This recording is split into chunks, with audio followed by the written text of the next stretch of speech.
বিশ্বকাপের দল ঘোষণা প্রসঙ্গ। নাজমুল হোসেন শান্তক অধিনায়ক এবং চোটের কারণে বিশ্বকাপ খেলা নিয়ে অনিশ্চয়তা থাকলেও তাসকিন আহমেদকে সহ অধিনায়কের দায়িত্ব দিয়ে বিশ্বকাপের 15 সদস্যের দল ঘোষণা করেছে বিসিবি।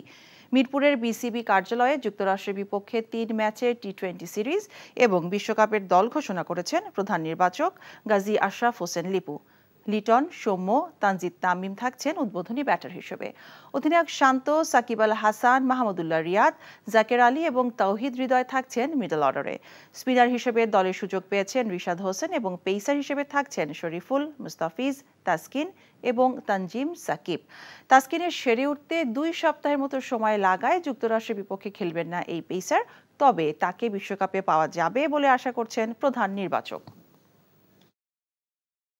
প্রতিটা জায়গাতেই ডিসকাশন হয় কার কি রোল হবে, আমরা 6 ব্যাটার হলে কি দাঁড়াবে, টিমের ফরমেশনটা 7 ব্যাটার হলে কি দাঁড়াবে, সেটা একটা পয়েন্ট থাকে। তবে আমাদের বেশ কিছু খেলোয়াড় হয়তো ঠিক আকাঙ্ক্ষিত ফর্মে তারা ছিলেন না, সেটাই হয়তো আমাদের কিছু আলোচনার মধ্যে এসেছিল।